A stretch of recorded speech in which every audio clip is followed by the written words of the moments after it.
বদরের ময়দানে এই পাশে কোরাইশ, এই পাশে মুসলমানেরা। বিশ্বনবী জালামি ভাষণ দিলেন, তোমরা দেখতে পাচ্ছ এটা বদরের ময়দান না, এটা আল্লাহর জান্নাত, ওই জান্নাতের দিকে ছোট।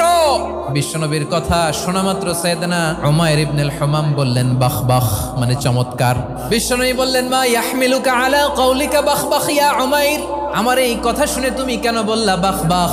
ইয়া রাসূলুল্লাহ, আপনার এই কথা শুনে আমি বড্ড খুশি হয়েছি, আর আমি প্রত্যাশা করছি আমি যদি ওই জান্নাতের মালিক হতে পারি তাহলে কতই না ভালো হতো। সুবহানাল্লাহ বলেন। বিশ্বনবী বললেন উমাইর আনতা মিন আহলিহা, তুমি ওই জান্নাতের অধিবাসী, তুমি জান্নাতি। উমাইর চিন্তা করলেন আমি জান্নাতি, নবীর মুখ দিয়ে যখন বেরোইছে ওই জান্নাতে তো আমার ঢুকতেই হবে, কিন্তু হাতে 3টা খেজুর খেয়ে যদি জিহাদের ময়দানে যাই তাহলে জান্নাতে যেতে তো দেরি হয়ে যাবে।